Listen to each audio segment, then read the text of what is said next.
तो ये बेसिकली आपका इलेक्ट्रॉनिक्स का कोर्स है ये वाला। तो इलेक्ट्रॉनिक्स के कोर्स में आपको सारे जो भी इलेक्ट्रिकल कंपोनेंट्स होते हैं उसके बारे में बेसिकली पता होना चाहिए। ठीक। तो अगर हम बात करें इलेक्ट्रॉनिक्स की, तो इलेक्ट्रॉनिक्स की बात सुनते ही सबसे पहले दिमाग में क्या आता है? सबसे पहले दिमाग में आता है करंट और वोल्टेज। ठीक है, करंट और वोल्टेज। तो करंट की अगर हम बात करें तो करंट बेसिकली क्या है? करंट बेसिकली क्या है? ये जो आप नीचे वाला फिगर देख रहे हैं, इस फिगर में आपको एक कंडक्टर के अंदर, ये मैंने एक कंडक्टर बना दिया। ठीक। इस कंडक्टर के अंदर आपको इलेक्ट्रॉन्स मूव होते हुए दिख रहे हैं इस डायरेक्शन में। ठीक। इलेक्ट्रॉन्स मूव हो रहे हैं लेफ्ट साइड में, नीचे वाले फिगर में आप देखो, और पॉजिटिव चार्ज मूव हो रहे हैं राइट साइड में, है ना। नेगेटिव चार्ज किस डायरेक्शन मूव हो रहा है? इस साइड में। इधर है पॉजिटिव, इधर है नेगेटिव। ठीक। तो करंट बेसिकली, करंट क्या है? Current is, what is current? Current is I equal to D Q over D T. ठीक है। क्यू क्या है? क्यू है हमारा चार्ज। चार्ज जैसे कि क्या होते हैं? इलेक्ट्रॉन। ठीक। तो करंट बेसिकली क्या है? Current is rate of change of charge. Clear? Current is rate of change of charge. ये जो आप नीचे वाला फिगर देखें, जो एनिमेशन है, उसमें क्रॉस सेक्शनल एरिया यहाँ पे आपको दिख रहा होगा, ये ए बना हुआ। ये क्रॉस सेक्शनल एरिया सबको दिखाई दे रहा है। ठीक है। तो बेसिकली अगर हम मान लें कि ये एक एज है हमारे कंडक्टर का। ठीक। जैसे तार को आप काटोगे तो तार का जो आपको गोलाई वाला पार्ट दिखाई देता है, ये वो है। ठीक है। हिंदी में जैसे बोलते हैं अनुप्रस्थ काट। ठीक। तो ये वाले एरिया से जो आपके इलेक्ट्रॉन्स या प्रोटॉन्स इस डायरेक्शन में मूव हो रहे हैं। ठीक। तो जैसे ही ये प्रोटॉन्स इस डायरेक्शन में मूव होते हैं, हमें क्या मिल जाता है? एक चेंज ऑफ चार्ज मिल जाता है। ठीक। इसी चेंज ऑफ चार्ज का जो रेट है, रेट मतलब change with respect to time. ठीक है। इसी रेट को हम क्या बोलते हैं? इसी रेट को बोलते हैं करंट। ठीक है। तो करंट का हमारा यूनिट क्या हो जाता है? करंट का यूनिट हो जाता है एम्पियर। ठीक है। इसको हम डिनोट करते हैं ए से। ठीक। तो बेसिकली करंट क्या है? Current is nothing but rate of flow of electrons through a conductor. ठीक है। चलिए, ये हो गया हमारा करंट। अब वोल्टेज क्या है? अगर वोल्टेज की बात करें तो वोल्टेज बेसिकली क्या है? वोल्टेज है बेटा आपका, एक तरह से देखा जाए तो, पावर सोर्स। ये है आपका power source to move the electrons through the circuit. ठीक है। ये ऊपर वाला आप सर्किट देखिए, जो ऊपर वाला फोटो है ये वाला, ये आप देखिए। इस फोटो में ये मैंने 9 वोल्ट की एक बैटरी लगाई हुई है। ठीक। 9 वोल्ट की बैटरी। ये जो आपका वोल्टेज है, इसका जो यूनिट है वो क्या होता है? यूनिट होता है आपका वोल्ट्स। ठीक। तो ये 9 वोल्ट की बैटरी क्या कर रही है? ये 9 वोल्ट की बैटरी पावर प्रोवाइड कर रही है इलेक्ट्रॉन्स को मूव होने के लिए सर्किट में। इलेक्ट्रॉन्स सर्किट में मूव कब होंगे? जब उनको कोई फोर्स आगे की तरफ धकेलेगा। वो फोर्स कौन सा है?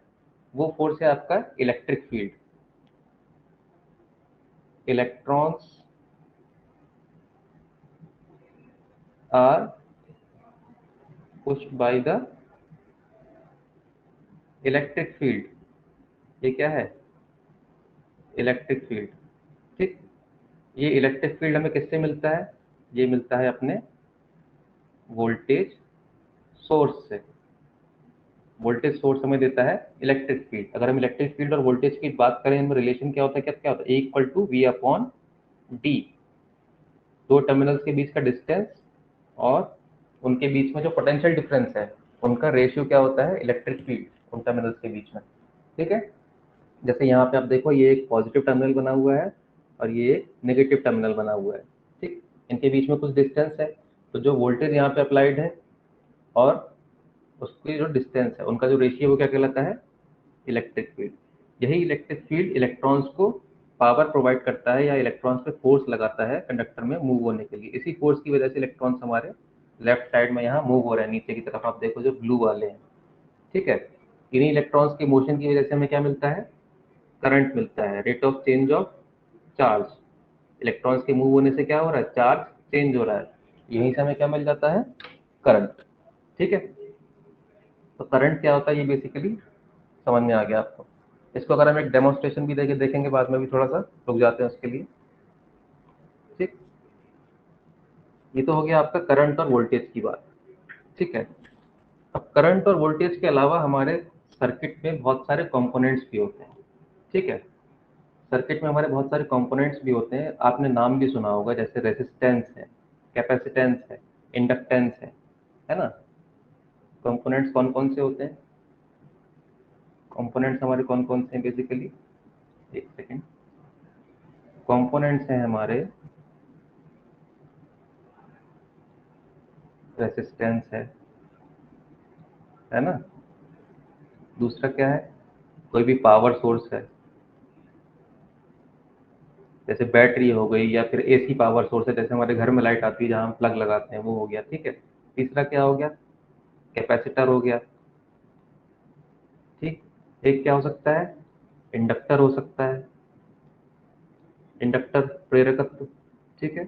पांचवा क्या हो सकता है, डायोड हो सकता है, पीएन डायोड आपने पढ़े होंगे 11th 12th क्लास में, है ना। ये इतने बहुत तरह के हमारे कंपोनेंट्स हो सकते हैं, ठीक है। इनमें से एक्टिव कंपोनेंट्स किसे कहते हैं और पैसिव कंपोनेंट किसे कहते हैं, इसकी बात है। एक और लिख लीजिए यहाँ पे, ट्रांजिस्टर होता है आपका, ट्रांजिस्टर भी आपने पढ़ा होगा, ठीक। इतनी तरह के कंपोनेंट्स हमारे पास होते हैं, इसके अलावा और भी हैं, ठीक है। बेसिक बेसिक यही है। तो इसमें से आप कंपोनेंट्स को दो पार्ट्स में डिवाइड कर सकते हो, एक आपके हो गए एक्टिव कंपोनेंट्स और दूसरे हो गए पैसिव कंपोनेंट्स, ठीक है। एक्टिव का क्या मतलब है, एक्टिव का मतलब है जो कंपोनेंट्स आपके सर्किट में किसी भी तरह का प्राइमरी चेंज लेके आते हैं, ठीक है। प्राइमरी चेंज मतलब जिन कंपोनेंट्स की वजह से आपके सर्किट में कोई चेंज पैदा हो रहा है, ठीक है। उस तरह के कंपोनेंट्स को कहते हैं एक्टिव। एक्टिव मतलब प्राइमरी, जिनकी वजह से कोई काम हो रहा है, ठीक। और पैसिव क्या होते हैं, पैसिव मतलब जिनके ऊपर सर्किट में हुए किसी भी चेंज का फर्क पड़ता है, जो सर्किट में हुए किसी भी चेंज की वजह से जो अफेक्ट होते हैं, जिनके ऊपर असर आता है, उनको हम क्या बोलते हैं, उनको हम बोलते हैं पैसिव कंपोनेंट्स, ठीक है। ये बात क्लियर हो गई। तो अगर एक्टिव कंपोनेंट्स की बात करें तो एक्टिव कंपोनेंट्स में आपका सबसे पहले तो आ जाएगा पावर सोर्स, क्योंकि पावर सोर्स की वजह से ही आपके सर्किट में सारे काम होते हैं जो भी होते हैं, ठीक है। सबसे पहला एक्टिव कंपोनेंट क्या हो गया, पावर सोर्स। दूसरे की अगर बात करें तो ये हो गया डायोड। डायोड भी एक तरह का आपका सर्किट में करंट की डायरेक्शन को डिसाइड करता है ना। करंट की डायरेक्शन को डिसाइड कौन करता है, डायोड। तो ये भी आपका कैसा सोर्स हो गया, एक्टिव सोर्स। इसी तरह से आपका हो गया एक ट्रांजिस्टर। ट्रांजिस्टर काम कर सकता है एम्पलीफायर की तरह। एम्पलीफायर मतलब जो वोल्टेज की वैल्यू को बढ़ा सकता है ना। तो ये भी एक तरह का कंपोनेंट कैसा हो गया, ये हो गया आपका एक्टिव कंपोनेंट्स। तो एक्टिव कंपोनेंट्स क्या हो गए, those that can control the flow of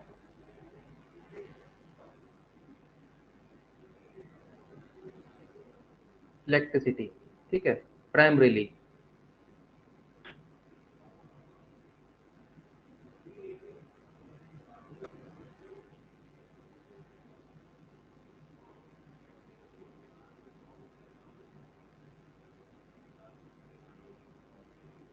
एक मिनट बेटा होल्ड करिए।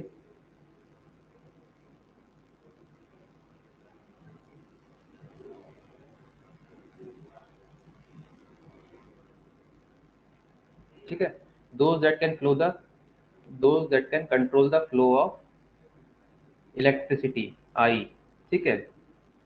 ये हो गए आपके एक्टिव कंपोनेंट्स। और ये हैं आपके those which are affected by the external changes। ठीक, इसमें आपका पहला तो आ गया रेसिस्टेंस, दूसरा आ गया कैपेसिटेंस, तीसरा आ गया इंडक्टेंस। ठीक, इसको हम बोलते हैं आर, इसको क्या बोलते हैं सी, इसको बोलते हैं एल। ठीक है, ये तीन हमारे प्राइमरी जो जिस पे हमें फोकस करना है ये हो गए आपके पैसिव कंपोनेंट्स। क्लियर है बेटा? ठीक है, तो पैसिव कंपोनेंट्स की अगर बात करें तो सबसे पहले है हमारे पास रेसिस्टेंस। तो रेसिस्टेंस बेसिकली है क्या, है ना? रेसिस्टेंस की जब हम बात करते हैं कि किसी सर्किट में रेसिस्टेंस होता है, तो रेसिस्टेंस बेसिकली क्या है?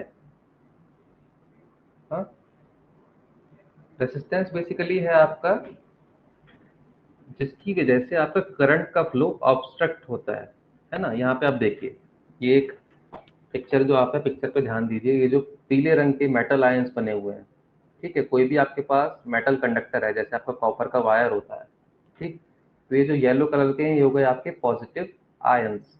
ठीक, तो जो पॉजिटिव आयंस हैं वो हैवी होते हैं और बहुत मतलब अच्छे तरीके से बाइंड होते हैं एक दूसरे से, इसलिए वो सर्किट के अंदर मूव नहीं करते हैं। ठीक, ये पॉजिटिव आयंस जो हैं ये इसी तरह से सर्किट में बाइंड रहते हैं, ये कहीं भी नहीं जाते बेसिकली, ये वहीं के वहीं रहते हैं। ठीक है, मूव कौन करता है? मूव करते हैं इलेक्ट्रॉन्स। ठीक है, इलेक्ट्रॉन्स मूव करते हैं हमारे। ठीक, और जो पॉजिटिव आयंस हैं वो मूव नहीं करते। ठीक, तो जब इलेक्ट्रॉन्स हमारे किसी कंडक्टर के अंदर मूव कर रहे होते हैं, जो ये ब्लू कलर के आप देख रहे हैं ये क्या है? इलेक्ट्रॉन्स। ये जब कंडक्टर के अंदर मूव करते हैं तो बेसिकली ये बार बार इन पॉजिटिव आयन से टकराते हैं। ठीक है, electrons regularly collide with positive ions, and अगर आपके वायर के अंदर कोई इम्प्योरिटी है मान लीजिए, तो उससे भी इलेक्ट्रॉन्स आपके टकराएंगे। यहाँ पे मैंने कोई इम्प्योरिटी बना दी इस तरह से, ये लाल रंग की जो है पिक्चर के अंदर, ध्यान दीजिए, ये मैंने क्या बना दी? इम्प्योरिटीज, है ना?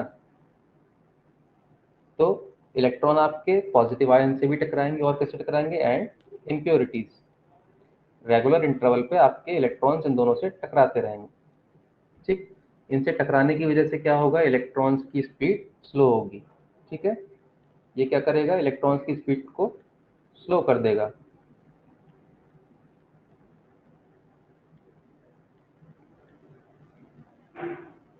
ठीक, इसी की वजह से क्या होता है? आपका करंट का वैल्यू डिक्रीज कर जाता है। ठीक, तो इस फिनोमेना को हम क्या कह देते हैं? इसी फिनोमेना को हम कह देते हैं रेसिस्टेंस। रेसिस्टेंस का मतलब अवरोध, जो कि किसमें अवरोध? इन पाथ ऑफ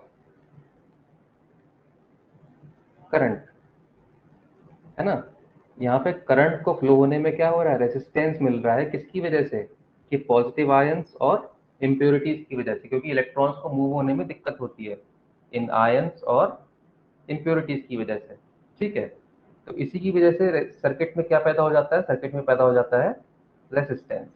ठीक है बेटा, तो ये रेसिस्टेंस हो गया हमारा। अब थोड़ा सा इसको हम विजुलाइज करने का ट्राई करते हैं, रेजिस्टेंस किस तरह से इंड्यूस हो रहा है ये तो आपने देख लिया, हम लोग इसको अब थोड़ा सा विजुलाइज करेंगे एनिमेशन से। ये है आपका रेसिस्टेंस। ठीक है, तो अगर बात करें रेसिस्टेंस किस तरह से चेंज होता है, ये है आपका आर। ये जो येलो कलर का पीस बना हुआ है ये आपका एक कोई पीस है कंडक्टर का, किसी वायर का, है ना? तो ये वायर के अंदर आप जो ब्लैक डॉट्स देख रहे हो, ये ब्लैक डॉट्स बेसिकली क्या है? ये है आपके इलेक्ट्रॉन्स। ठीक है, तो अगर मैं बात करूं,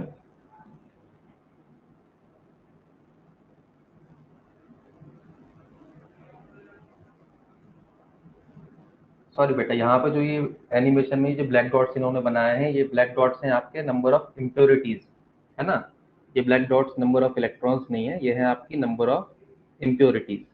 ठीक, नंबर ऑफ इम्प्योरिटीज कह लीजिए, या फिर जो भी जिस भी चीज से इलेक्ट्रॉन आपका कोलाइड हो सकता है, ठीक है, जिसकी भी वजह से आपके इलेक्ट्रॉन के पाथ में चलने में दिक्कत आएगी इलेक्ट्रॉन को, वो ये सारे क्या है, ब्लैक डॉट्स हैं। ठीक है, तो ये जो आप रिलेशन यहाँ पे देख रहे हो, R equals to rho L upon A, ठीक है, ये है आपका टोटल रेजिस्टेंस किसी भी कंडक्टर का। यहाँ पे एल क्या है, एल है इसका लेंथ जो एक्स डायरेक्शन में है, लंबाई टोटल सिलेंडर की।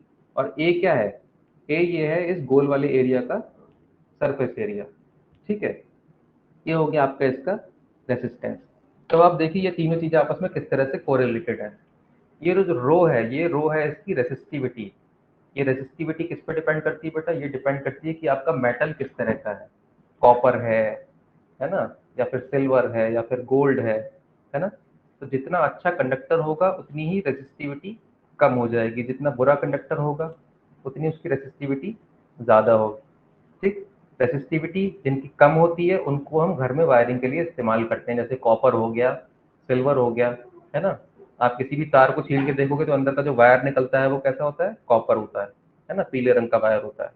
क्यों होता है कॉपर का, क्योंकि उसकी रेसिस्टिविटी रो जो है, रो की वैल्यू कम होती है, इस वजह से उसका ओवरऑल रेसिस्टेंस भी कम होता है। ठीक, तो अगर आप देखो यहाँ से रेसिस्टिविटी की बात करें, रेसिस्टिविटी को हम बढ़ा के घटा के देखते हैं।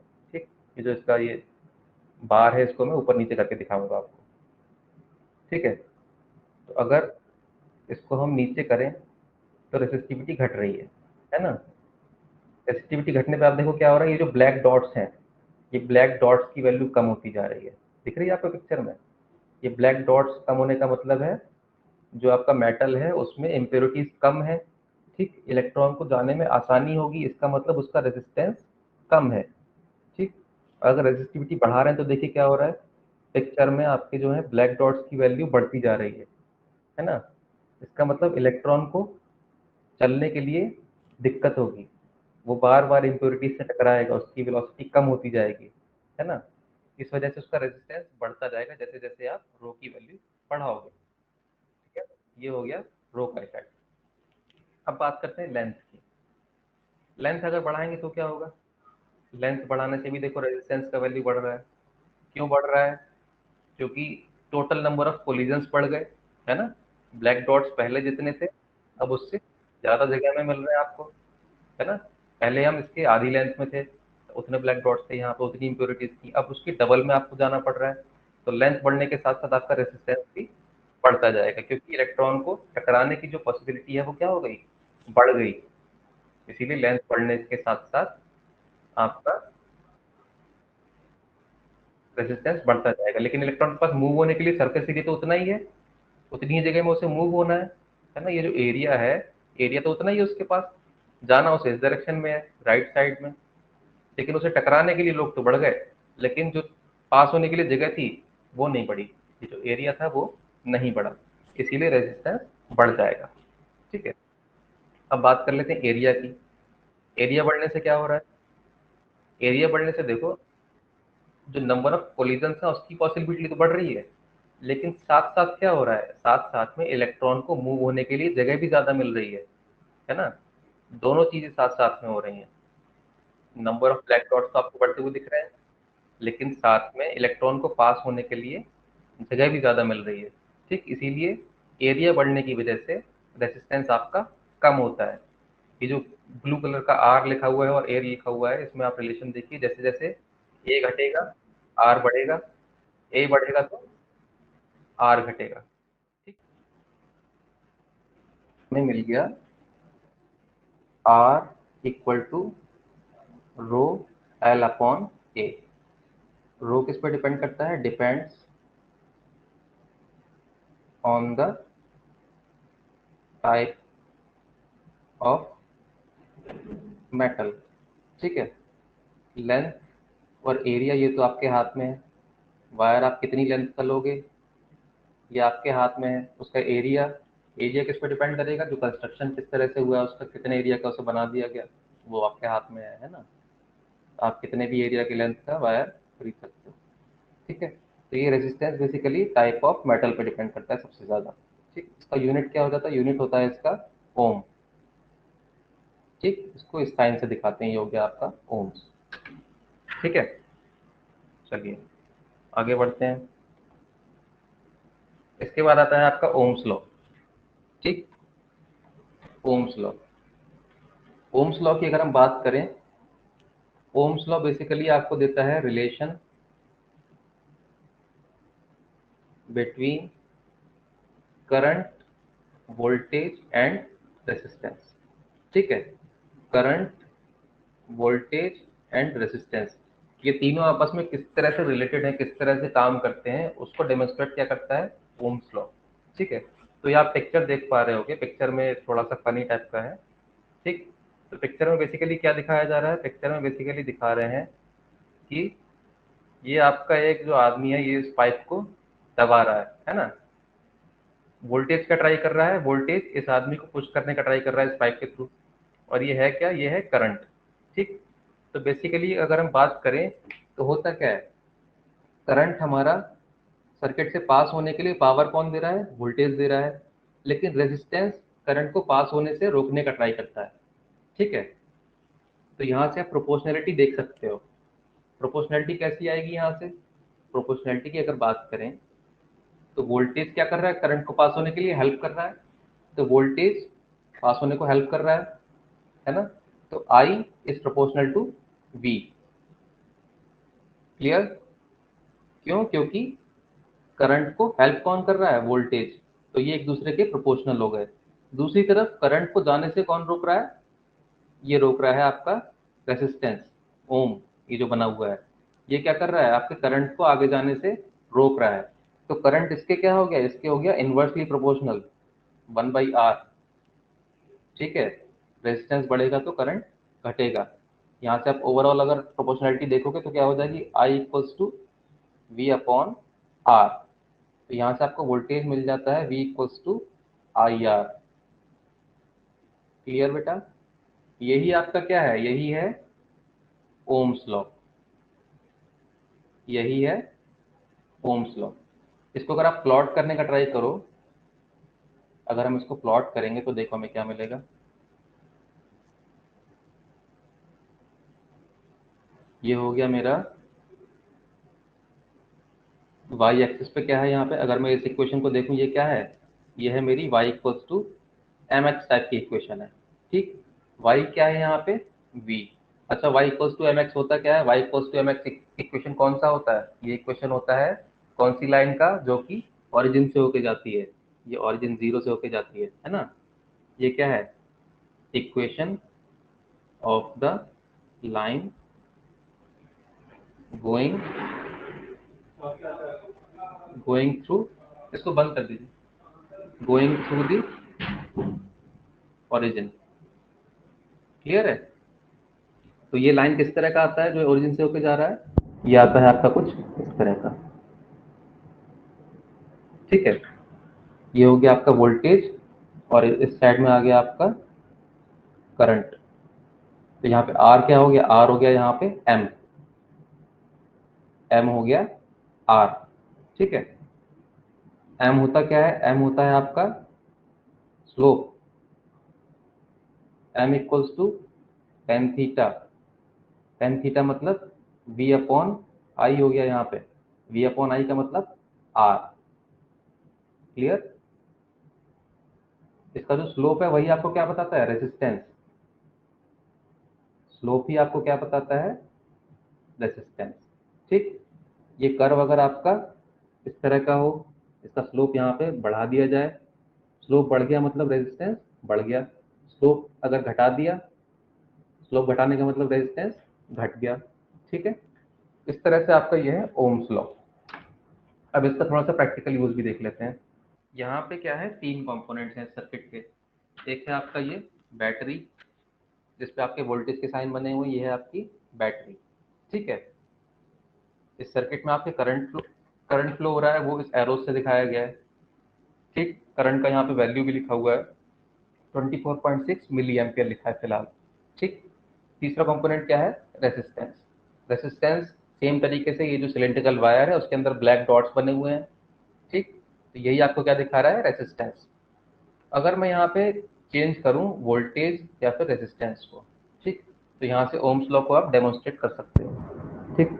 तो इस अगर लॉ की बात करें, V equals to I R, तो V equals to I R में अगर आप R की वैल्यू बढ़ाओगे तो भी वोल्टेज बढ़ेगा, I की वैल्यू बढ़ाओगे तो भी वोल्टेज बढ़ेगा, है ना। यहाँ पे I की वैल्यू बढ़ाना हमारे हाथ में है नहीं, वो कंट्रोल यहाँ पे दिया नहीं गया है, हम केवल R की वैल्यू बढ़ा के देखते हैं। तो अगर हम R की वैल्यू बढ़ाएंगे तो क्या होगा,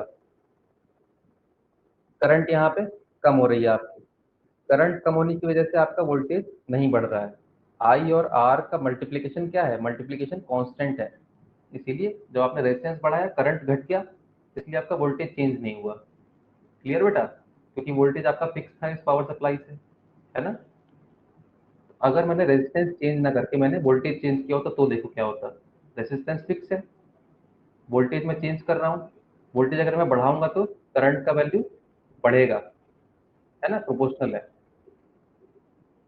देखो करंट का वैल्यू बढ़ रहा है वोल्टेज बढ़ने के साथ साथ, अगर वोल्टेज में घटाऊंगा तो करंट का वैल्यू घटता जाएगा, ठीक है।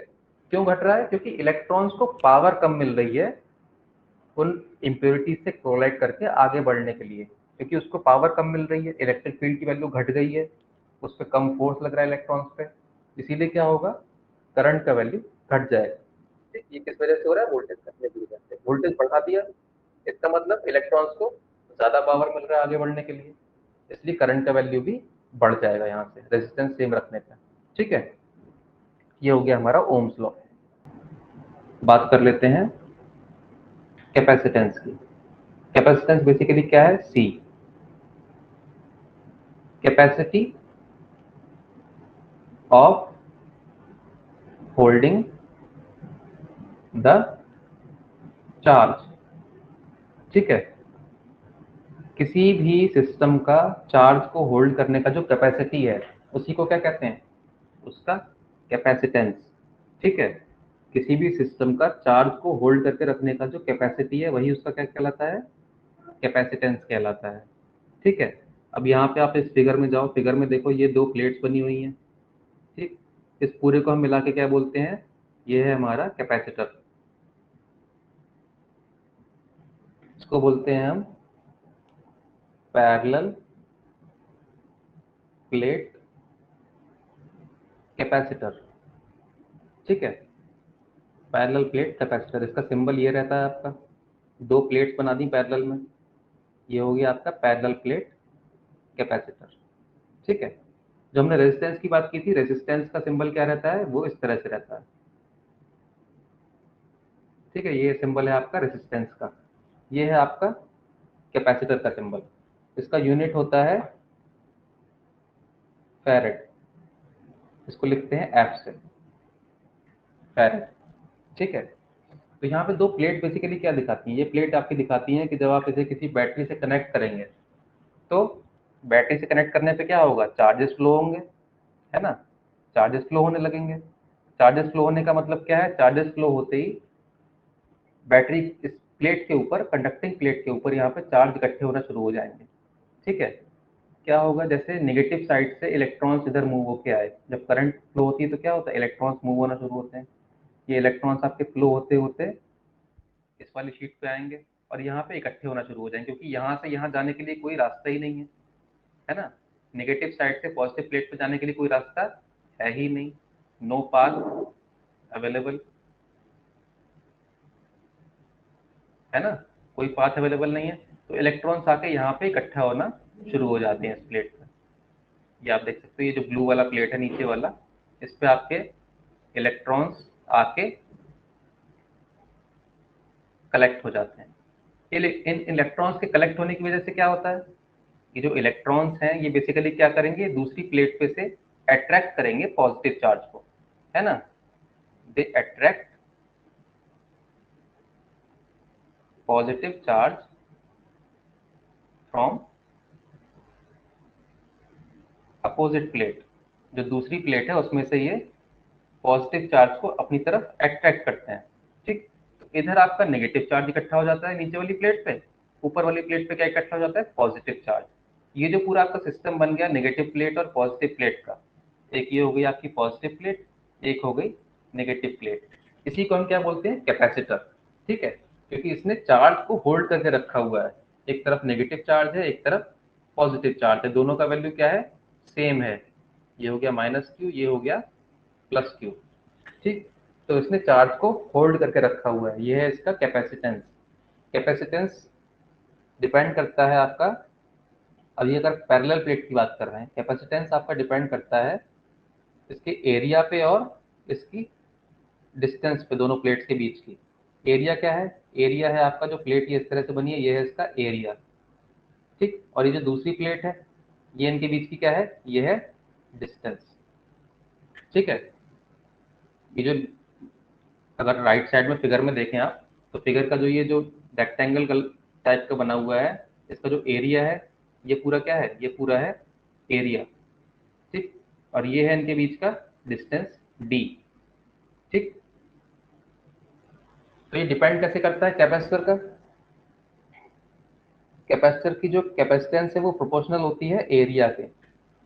सिंपल सी बात है, जितना ज़्यादा एरिया होगा उतना ज़्यादा चार्ज वो होल्ड कर सकता है, जितना ज़्यादा एरिया उतना ज़्यादा चार्ज यहाँ पे आ सकता है।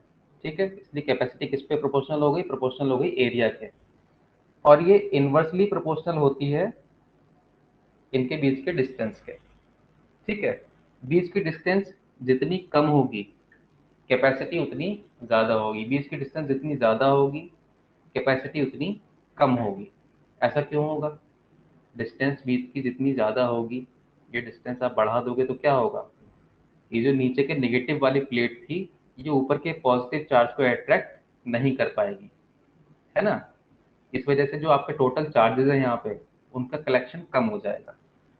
ठीक है, इसीलिए ये प्लेट्स का डिस्टेंस बढ़ाने के साथ साथ क्या होता है, आपकी कैपेसिटी घट जाती है। तो यहाँ से जो कैपेसिटी है उसका फॉर्मूला क्या आता है, ये प्रोपोर्शनलिटी का साइन हटाएंगे तो क्या आ जाएगा, A epsilon not A upon D। ये है आपकी capacitance of parallel plate capacitor.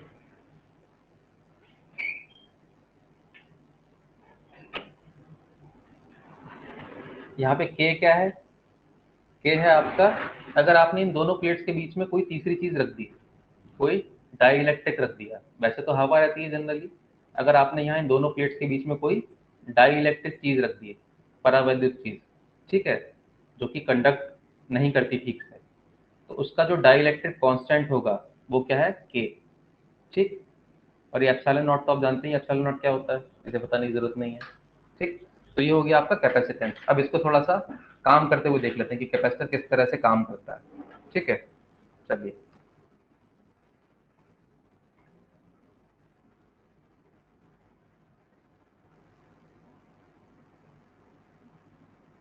Vanshika Verma, बेटा नोट करने की कोई जरूरत नहीं है आपको, चाहो तो आप कर सकते हो लेकिन नोट करने से ध्यान बटेगा। बाकी देखिए, मैं सेंड कर ही दूंगा तो आप उसमें देख सकते हैं। अगर आपको नोट्स बनाने हैं तो मैं सलाह आपको ये दूंगा कि आप क्लास की रिकॉर्डिंग देखते हुए बनाइए दोबारा में। ठीक है, फटाफट फटाफट करके चलाइए क्लास को, उस टाइम बैठ के नोट्स बनाइए अगर आपको नोट्स बनाने हैं। ठीक, जिस टाइम मैं पढ़ा रहा हूँ उस टाइम आप पेन चलाने पर ध्यान ज़्यादा मत दीजिए, मेरी सलाह तो यही है। बाकी अगर आप कर सकते हैं साथ साथ नोट्स बनाना तो आप कोई दिक्कत नहीं। ठीक है, चलिए कैपेसिटर को थोड़ा सा देख लेते हैं। तो ये एक सिस्टम बना हुआ आपको दिख रहा होगा, ये है आपकी बैटरी। ठीक, और इसके साथ मैंने कनेक्ट कर दिया है एक कैपेसिटर को। क्लियर है बेटा।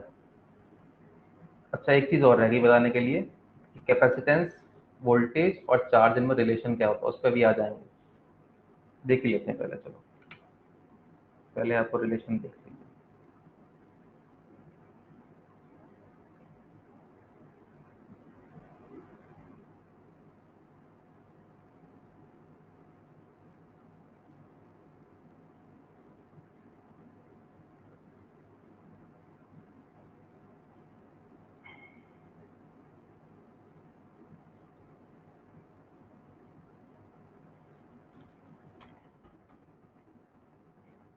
तो बेसिकली आपका कैपेसिटेंस, चार्ज और वोल्टेज, इसमें रिलेशन ये रहता है, Q इक्वल्स टू होता है सी वी। ठीक है, Q क्या है यहाँ पे, total charge on the capacitor. C क्या है? Capacity of the capacitor. सीधी सी बात है, ठीक। तीसरा है आपका वोल्टेज, ये भी है आपका applied voltage, voltage across the capacitor, ठीक है। ये मेरा एक कैपेसिटर है, इस कैपेसिटर को मैंने एक बैटरी से कनेक्ट कर दिया। ये बैटरी का साइन होता है आपका, जिसमें एक लाइन छोटी है एक बड़ी है, ये होता है आपका बैटरी का साइन, ठीक है। ये सब चीज़ें आप लोग ध्यान कर लीजिए, ऐसा ना हो जब प्रैक्टिकल वगैरह में वाइवा होते हैं तो बहुत लोग ये भी नहीं बता पाते कि ये सिंबल किस चीज़ का है, ठीक। एक बड़ी लाइन एक छोटी लाइन, बड़ी लाइन की तरफ पॉजिटिव, छोटी लाइन की तरफ नेगेटिव, ये है आपकी बैटरी वोल्टेज, ठीक। ये है आपका कैपेसिटर। तो अगर आपने वोल्ट किसी बैटरी को किसी कैपेसिटर से कनेक्ट कर दिया, ठीक, तो जो टोटल चार्ज कलेक्ट होगा, इधर पॉजिटिव और इधर नेगेटिव, ये टोटल चार्ज किस पे डिपेंड करेगा? टोटल चार्ज डिपेंड करेगा CV पे, इनके मल्टीप्लिकेशन पे, Q इक्वल्स टू CV। अगर आप वोल्टेज बढ़ाते जाओगे तो चार्ज का वैल्यू बढ़ता जाएगा, या फिर कैपेसिटेंस बढ़ाते जाओगे तो भी चार्ज का वैल्यू बढ़ता जाएगा, ठीक है। तो ये रिलेशन एक आपको ध्यान रखने की जरूरत है। और एक बात, जैसे ही आपके कैपेसिटर पे चार्ज पूरी तरह से आ जाएगा जितनी उसकी कैपेसिटी है, ठीक, इस वोल्टेज तक जब ये आपका कैपेसिटर चार्ज हो जाएगा, उसके बाद सर्किट में करंट फ्लो होना बंद हो जाएगी। Current stops to flow as the capacitor gets fully charged. ऐसा क्यों होता है बेटा कि करंट आपकी फ्लो क्यों हो रही थी? क्योंकि चार्जेस यहाँ से यहाँ मूव हो रहे थे, है ना, या फिर आपको इधर से इधर मूव हो रहे थे नेगेटिव वाले, इधर से इधर मूव हो रहे थे पॉजिटिव वाले, ठीक। तो ये चार्जेस जब तक मूव होके इस प्लेट तक जा रहे थे तब तक तो सिस्टम में करंट फ्लो हो रही थी सर्किट में, लेकिन जैसे ही यहाँ तक फ्लो होना बंद हो गए, कैपेसिटर पूरी तरह चार्ज हो गया, अब वो और ज़्यादा चार्ज तो ले नहीं सकता, वो चार्ज ले नहीं सकता तो बैटरी आगे चार्ज को बढ़ा ही नहीं पाएगी, चार्ज आगे फ्लो ही नहीं करेगा। अब चार्ज आगे फ्लो नहीं कर रहा है तो क्या होगा? करंट बहना बंद हो जाएगा, ठीक है। यहाँ तो जा नहीं सकता, जंप करके तो जा नहीं सकता करंट, चार्ज यहाँ से जंप करके तो जाएंगे नहीं। चार्ज तब तक फ्लो हो रहे थे जब तक यहाँ पे कलेक्ट हो पा रहे थे, जब कलेक्ट होना बंद हो गए, सैचुरेशन आ गया है, उसी टाइम पे आपकी करंट फ्लो होना बंद हो जाती है सर्किट में, ठीक है बेटा। और इसके बाद अगर आप सर्किट को डिस्चार्ज करोगे तो क्या होगा? ये तो हो गया चार्जिंग। अगर डिस्चार्ज करना स्टार्ट कर दें, डिस्चार्ज मतलब, डिस्चार्ज का मतलब क्या हो गया? इस कैपेसिटर को जब ये फुल्ली चार्ज है, एक मैंने फुल्ली चार्ज कैपेसिटर लिया जिसके इधर पॉजिटिव चार्ज है और इधर नेगेटिव चार्ज है, इसको मैंने एक रेसिस्टेंस से कनेक्ट कर दिया। रेसिस्टेंस बेसिकली कोई भी चीज जो रेजिस्टेंस पैदा करे, जैसे आपका लाइट बल्ब होता है, लाइट बल्ब भी क्या है? एक तरह का रेजिस्टेंस है। इसको मैंने रेजिस्टेंस से कनेक्ट कर दिया, तो कनेक्ट करते ही क्या शुरू हो जाएगा? चार्ज फ्लो होना शुरू हो जाएंगे, नेगेटिव साइड से पॉजिटिव में इलेक्ट्रॉन इधर आना शुरू हो जाएंगे, ठीक। इस चार्ज कैपेसिटर को किसी रेजिस्टेंस से कनेक्ट करेंगे तो करंट फ्लो होना स्टार्ट हो जाएगी, और ये कब तक फ्लो होगी? जब तक आपका कैपेसिटर पूरी तरह से डिस्चार्ज नहीं हो जाता। जैसे ही ये सारे चार्ज इधर से इधर जाके आपस में मिल जाएंगे, वैसे ही आपका कैपेसिटर पूरी तरह से डिस्चार्ज हो जाएगा। आफ्टर डिस्चार्जिंग, उसके बाद दोबारा से क्या हो जाता है? करंट फिर से जीरो हो जाता है ना, क्योंकि इलेक्ट्रॉन सब मूव करने के लिए फिर से जगह नहीं बची, इलेक्ट्रॉन जाके पॉजिटिव चार्ज से कंबाइन हो गए, न्यूट्रल हो गया चार्ज से आपका कैपेसिटर। तो जब चार्ज है ही नहीं तो फ्लो कहाँ से करेगा बेटा, है ना। तो वैसे ही आपका करंट फ्लो होना बंद हो जाता है, करंट गोज टू जीरो, ठीक है। अब हम लोग आते हैं अपने उस फिगर पे जो हम लोग देखने वाले थे, ठीक है। ये आपका एक कैपेसिटर है, ये कैपेसिटर मैंने बैटरी से कनेक्ट किया हुआ है, बैटरी का वोल्टेज यहाँ पे आप देखिए, बैटरी का वोल्टेज दिया हुआ है, ये चेंज हो सकता है यहाँ से। ठीक, बैटरी का वोल्टेज मैं इस स्लाइडर से चेंज कर सकता हूँ। अभी वोल्टेज मैंने 0 पे सेट कर दिया।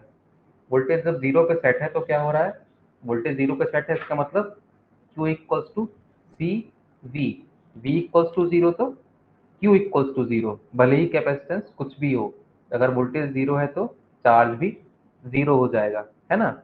तो जैसे ही वोल्टेज मैंने 0 किया, यहाँ पे आप देखो कोई भी चार्ज नहीं है दोनों प्लेट्स पे। ठीक है, अब मैं वोल्टेज बढ़ाना शुरू करूंगा तो क्या होगा, वोल्टेज बढ़ाना शुरू करेंगे तो देखो क्या होगा, वोल्टेज जैसे ही मैंने ऊपर की तरफ बढ़ाया, ठीक, तो पॉजिटिव टर्मिनल पे पॉजिटिव चार्ज आ गया, नेगेटिव टर्मिनल पे नेगेटिव चार्ज आ गया, है ना। और जैसे जैसे वोल्टेज बढ़ाता जाऊंगा वैसे वैसे चार्ज की वैल्यू बढ़ती जाएगी, है ना। ऊपर ये आप देखो, जो ये आपको ग्रीन कलर का साइन दिख रहा है, ये है आपका कैपेसिटेंस। कैपेसिटेंस का वैल्यू यहाँ पे फिक्स्ड है। कैपेसिटेंस का वैल्यू कितना फिक्स्ड है, 0.3 पिकोफैरेड। ठीक है, 0.3 पिकोफैरेड, पिको का मतलब होता है 10⁻⁻12। जैसे आपका माइक्रो, एंगस्ट्रॉम ये सब होता है, ऐसे ही पीको है 10⁻⁻12। ठीक, कैपेसिटेंस फिक्स है, ये है चार्ज क्यू 0.27 पिको फेरेड। ये चार्ज आप देखोगे कि चेंज होगा जैसे जैसे मैं वोल्टेज चेंज करूंगा, क्योंकि क्यू इक्वल्स टू क्या है, सी और वी का मल्टीप्लीकेशन। सी तो फिक्स है, लेकिन जब वी चेंज होगा तो आपका चार्ज भी चेंज होगा। तो यहाँ से वी चेंज करते ही आप देखो रेड वाला जो चार्ज है वो चेंज हो रहा है ना। और जब नीचे की तरफ लाएंगे, नेगेटिव साइड में लाऊंगा मैं वोल्टेज को, तो जो प्लेट पे चार्ज का था सिस्टम वो बदल जाएगा। ऊपर की प्लेट पे नेगेटिव चार्ज आ गया और नीचे की प्लेट पे पॉजिटिव चार्ज आ गया। क्यों, क्योंकि बैटरी के टर्मिनल चेंज हो गए, इधर मैंने नेगेटिव दे दिया, है ना। अब देखो कैपेसिटेंस तो सेम है, ऊपर आप देखो ये वाला कैपेसिटेंस सेम है, कैपेसिटेंस सेम है, लेकिन चार्ज की वैल्यू बढ़ रही है वोल्टेज बढ़ने के साथ साथ। ठीक है, 0 आ गया तो चार्ज फिर से 0 हो गया, ये चार्ज आपका फिर से 0 हो गया। अब आप वोल्टेज बढ़ाओगे तो चार्ज फिर से बढ़ेगा। ठीक, साथ में अगर आपको इलेक्ट्रिक फील्ड लाइंस भी देखनी, क्योंकि पॉजिटिव चार्ज इधर नेगेटिव चार्ज है, तो इलेक्ट्रिक फील्ड लाइंस तो रहेंगी ही रहेंगी। इलेक्ट्रिक फील्ड यहाँ से आप इस तरह देख सकते हो, पॉजिटिव से नेगेटिव की तरफ, ये आपका रहेगा इलेक्ट्रिक फील्ड। क्लियर, जैसे जैसे चार्जेस बढ़ेंगे इलेक्ट्रिक फील्ड का वैल्यू भी बढ़ता जाएगा। इलेक्ट्रिक फील्ड बढ़ रहा है मतलब वोल्टेज बढ़ रहा है, वोल्टेज और इलेक्ट्रिक फील्ड एक ही तो बात है, केवल प्लेट्स के बीच के डिस्टेंस ही तो डिपेंड कर रहा है वो, है ना। तो जैसे जैसे वोल्टेज बढ़ रहा है वैसे वैसे इलेक्ट्रिक फील्ड बढ़ रहा है, देखो उसकी डेंसिटी बढ़ जाती है। जैसे जैसे घट रहा है वोल्टेज, इलेक्ट्रिक फील्ड भी घटता जा रहा है, 0 पे आके इलेक्ट्रिक फील्ड भी वापस से 0 होगा। क्लियर, नेगेटिव साइड में करेंगे तो इलेक्ट्रिक फील्ड का डायरेक्शन चेंज हो जाएगा, आप देखो ऊपर की तरफ हो गया, पॉजिटिव से नेगेटिव। ठीक, और ये जो आपको सर्किट में एरो बने दिखाई दे रहे हैं, ये एरो कब तक बने आते हैं, जब तक मैं वोल्टेज की वैल्यू चेंज कर रहा हूँ। जैसे ही कैपेसिटर चार्ज हो जाता है वैसे ये एरो बने बंद हो जाते हैं। ये क्या दिखा रहे हैं, ये दिखा रहे हैं फ्लो ऑफ करंट। करंट कब तक फ्लो हो रहा है, जब तक कैपेसिटर चार्जिंग चल रही है। चार्जिंग होते ही ये एरो गायब हो जाते हैं, इसका मतलब करंट फ्लो होना बंद हो गया। ठीक है, अब देखिए ये एक लाइट बल्ब मैंने लगा लिया इस पर। ठीक, अगर मुझे इस, ये मैंने कैपेसिटर अभी चार्ज कर लिया है, चार्ज करके मैंने इसे बैटरी से अलग कर लिया, ये स्विच है यहाँ पे, इस स्विच को मैंने बैटरी से अलग कर लिया। ठीक, अब ये कैपेसिटर चार्ज है पूरी तरह से। ठीक, अब हम क्या करेंगे, इस कैपेसिटर को इस लाइट बल्ब के थ्रू डिस्चार्ज करेंगे। ठीक, डिस्चार्ज करने पे देखो क्या होगा, लाइट बल्ब धीरे धीरे तेजी से जला और फिर धीरे धीरे बुझ गया। ऐसा क्यों हुआ, क्योंकि प्लेट्स का चार्ज धीरे धीरे डिके कर गया, है ना। अब देखो यहाँ पे जैसे जैसे बल्ब आपका बुझता गया, चार्ज यहाँ का डिके कर गया, पॉजिटिव और नेगेटिव चार्ज फ्लो होकर एक दूसरे से कंबाइन कर गए, है ना। तो वैसे वैसे आपका बल्ब धीरे धीरे बुझ गया, अब करंट फ्लो होना इसमें बंद हो गई है। इसको फिर से चार्ज कर लेते हैं, हमने फुल चार्ज कर लिया कैपेसिटर को अपने, कैपेसिटर हमारा फुल चार्ज हो गया। ठीक, 0 से स्टार्ट करके हमने इसको फुल चार्ज कर लिया। इसके बाद जब हम इसको अच्छा एक चीज़ और देखिए, इसके बीच का डिस्टेंस बढ़ाएंगे घटाएंगे तो देखो क्या होगा। मैं प्लेट्स के बीच का डिस्टेंस बढ़ा रहा हूँ तो यहाँ पे देखिए आप कैपेसिटी की वैल्यू क्या हो रही है, घट रही है। डिस्टेंस बढ़ाने पे कैपेसिटेंस घट रहा है, और डिस्टेंस घटाऊंगा तो देखो क्या होगा, डिस्टेंस घटाने पे कैपेसिटेंस बढ़ेगा, ठीक, डिस्टेंस घटाने पे कैपेसिटेंस बढ़ रहा है।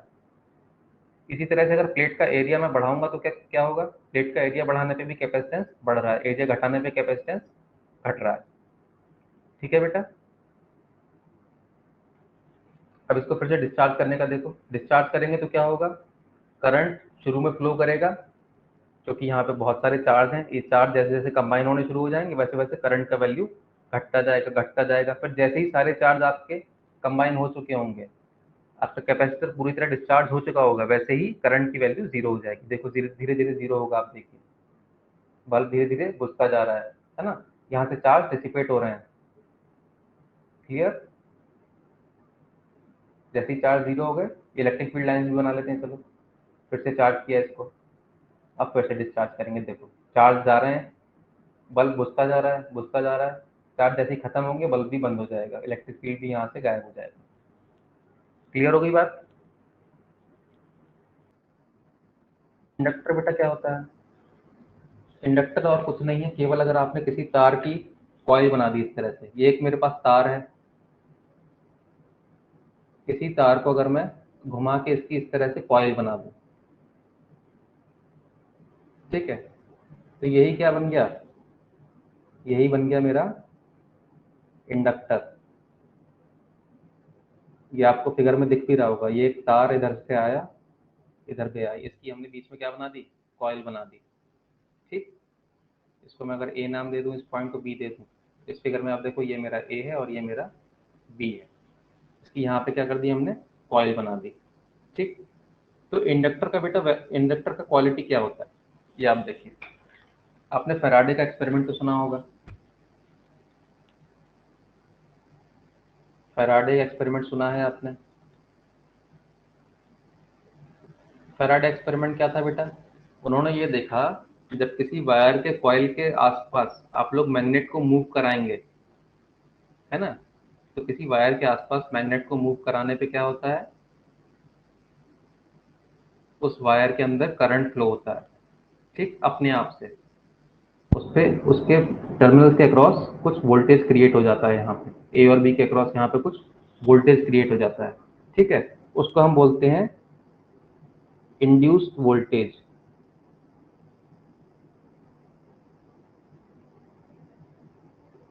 ठीक, इसको हम बोलते हैं इंड्यूस्ड वोल्टेज।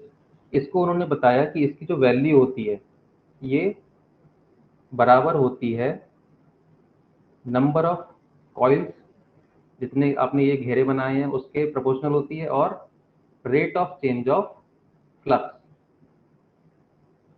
ये जो आप मैग्नेट का मैग्नेटिक फील्ड देख रहे हो, ठीक है, इसके चेंज होने का जो रेट है, जितना फ्लक्स इस कॉइल के अंदर से होके जा रहा है, उसके चेंज होने का जो रेट है, उसके ऊपर डिपेंड करता है आपका ये कितना वोल्टेज इसके क्रॉस पैदा होगा। ठीक है, यह है आपका ईएमएफ, इलेक्ट्रोमोटिव फोर्स। ठीक, तो किस पे डिपेंड करता है, नंबर ऑफ कॉइल्स पे और रेट ऑफ चेंज ऑफ, ये क्या है आपका, ये है basically rate of change of magnetic flux passing through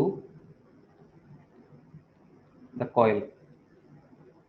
clear बेटा, ये D phi over D T क्या है, rate of change of magnetic flux passing through the coil. ठीक है,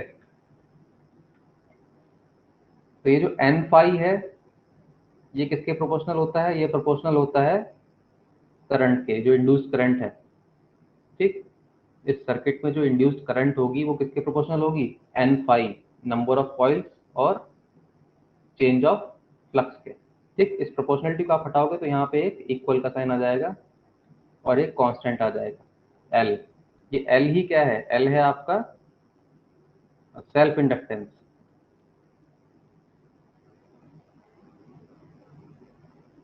coefficient of self inductance, L है आपका कोएफिशिएंट ऑफ सेल्फ इंडक्टेंस। इसकी unit क्या होती है, इसकी यूनिट होती है हेनरी, इसको एच से दिखाते हैं, यूनिट होती है इसकी हेनरी। क्लियर? अगर इसको हम वापस से रख दें इस वाले इक्वेशन में तो हमें क्या मिल जाएगा, इस इक्वेशन में अगर वापस रखेंगे तो हमें मिल जाएगा E equals to minus L D I by D T. ठीक है, ये हमारे बहुत काम आने वाला है आगे कुछ दिनों में। E equals to minus L D I by D T, ये है वोल्टेज अक्रॉस दिस कॉइल। ठीक, और ये आई क्या है, current across this coil. L है इसका सेल्फ इंडक्टेंस। क्लियर बेटा? अब इसको थोड़ा सा फिर से डेमोन्स्ट्रेशन से देख लेते हैं। ये एक मैग्नेट है, ठीक, ये मैग्नेट है मेरे पास, ये एक कॉइल है, ठीक है, ये एक बल्ब है। ये बल्ब बेसिकली हमें क्या दिखाएगा, ये बल्ब ही हमें दिखाएगा कि करंट पास हो रही है कॉइल में से या नहीं हो रही है। एक वोल्ट मीटर लगा देते हैं इसके क्रॉस, इससे हमें पता चल जाएगा कि बल्ब के क्रॉस कितना वोल्टेज क्रिएट हो रहा है। वही वोल्टेज क्या है, ई जो हमने अभी निकाला था, E equals to minus L D I by D T. ठीक है, इसकी मैग्नेटिक फील्ड लाइंस भी देख लेते हैं। ये आपकी मैग्नेटिक फील्ड लाइंस इस मैग्नेट की। ठीक, अब आप देखना जैसे ही मैं इस मैग्नेट को मूव कराऊंगा वैसे ही ये जो लाइंस हैं जो इस मैग्नेट इस कॉइल में से होके जा रही हैं, ये नंबर ऑफ लाइंस चेंज होंगी यहाँ से, जैसे ही वैसे ही यहाँ से करंट पास होगी और ये आपका बल्ब थोड़ी देर के लिए जलेगा। जब तक चेंज होगा तभी तक जलेगा, चेंज होना जैसे ही बंद हो गया वैसे ही बल्ब जलना बंद हो जाएगा। ये देखिए मैं पास लेके जा रहा हूँ, चेंज हो रहा है, बल्ब जल रहा है। ठीक है, ये वोल्टेज भी चेंज हो रहा है और करंट भी फ्लो हो रहा है। ठीक, ये आपको दिखाई दे रहा है, ये आपका फैराडे लॉ। ठीक, तो बेसिकली जैसे जैसे आपका मैग्नेटिक फील्ड चेंज हो रहा है, अब जब ये मैग्नेट एक तरफ से दूसरी तरफ क्रॉस करती है तो क्या होता है, क्रॉस करने पे एकदम से चेंज तो बहुत ज्यादा आ रहा है क्योंकि फील्ड लाइंस की डायरेक्शन चेंज हो रही है। पहले आपका मैग्नेटिक फील्ड लेफ्ट साइड की तरफ जा रहा था, इधर आप क्रॉस कर देंगे तो क्या होगा, राइट साइड से आ रहा है इधर, तो डबल चेंज आ गया। इसीलिए जब आप पूरा क्रॉस कराते हैं तो ज्यादा करंट हमें मिलता है। ठीक, एक दूसरी कॉइल हम साथ में लगा के देखते हैं। इस कॉइल में क्या है, इस कॉइल में आपकी नंबर ऑफ टर्न्स थोड़े से कम है, यहाँ पे लूप ज्यादा थे, यहाँ पे लूप थोड़े से कम है। तो यहाँ पे आप देखोगे कि करंट की वैल्यू अपने आप से घट जाएगी, क्योंकि हम लोग क्या देख रहे थे कि जो ई का वैल्यू था वो किसके बराबर था, minus N D phi by D T. तो यहाँ पे एन की वैल्यू घट गई है, नंबर ऑफ लूप्स की वैल्यू घट जाएगी तो वोल्टेज भी घट जाएगा और उसकी वजह से करंट भी आपका घट जाएगा। ठीक है, यहाँ पे आप देखो, यहाँ पे क्रॉस करने पे कम करंट है, बल्ब कम जल रहा है, यहाँ पे क्रॉस करने पे बल्ब ज्यादा जल रहा है। लेकिन जलेगा तभी तक जब तक चेंज होगा, चेंज होना जैसे ही बंद हो गया, जैसे ही मैंने मैग्नेट को छोड़ दिया वैसे ही बल्ब जलना बंद हो गया। ये है आपका प्रिंसिपल जिसका, इंडक्टेंस का। और चेंज होने की स्पीड बढ़ने के साथ ही क्या होगा, स्पीड बढ़ने के साथ ही देखो ये एक स्पीड हो गई, इस स्पीड से बल्ब थोड़ा तेजी से जलेगा, है ना। अब अगर स्पीड थोड़ी सी और बढ़ा दें तो बल्ब और तेजी से जलेगा। ठीक है, थोड़ा मैंने स्पीड कम कर दी, बल्ब थोड़ा कम जलेगा, और स्पीड कम कर दी तो और कम जलेगा। स्पीड चेंज होने से क्या हो रहा है, D by D T, D by D T की वैल्यू क्या है, रेट ऑफ चेंज, रेट कम हो रहा है यहाँ से, मैग्नेटिक फ्लक्स तो उतना ही चेंज हो रहा है, डी फाई की वैल्यू तो वही है लेकिन D over D T change हो रहा है क्योंकि रेट चेंज हो गया, है ना। तो तीन तीन चीजों पर डिपेंड कर रहा है, पहला फील्ड पे, दूसरा नंबर ऑफ कॉइल्स पे, तीसरा रेट ऑफ चेंज पे, है ना। स्पीड बढ़ेगी तो करंट बढ़ेगा, मैग्नेटिक फील्ड बढ़ेगी तो भी करंट बढ़ेगा, जितना मैग्नेटिक होगा, और नंबर ऑफ कॉइल्स बढ़ेंगी तो भी करंट बढ़ेगा। ठीक, ये हो गया हमारा फैराडे लॉ का डेमोन्स्ट्रेशन। अंकित, यदि सर कोई रेजिस्टेंस ना लगाएं तो डायरेक्ट टर्मिनल तो आप में एक जोड़ दें तो क्या होगा, कैपेसिटर खराब हो जाएगा? नहीं बेटा, ऐसा कुछ नहीं होगा, वो केवल डिस्चार्ज हो जाएगा, कैपेसिटर खराब नहीं होगा, डिस्चार्ज हो जाएगा, सीधे डिस्चार्ज हो जाएगा, आपको एक स्पार्क देखने को मिलेगा और कैपेसिटर आपका डिस्चार्ज हो जाएगा अगर आपने उसके दोनों टर्मिनल को आपस में जोड़ दिया। ठीक है, चिंगारी निकलेगी एक, उसी से सीधे सीधे आपका कैपेसिटर डिस्चार्ज हो जाएगा। ठीक है बेटा, चलिए ये आपके बेसिक्स कवर हो गए सारे के सारे। इस क्लास को हम लोग यहीं तक रखते हैं। ठीक, इसके बाद नेक्स्ट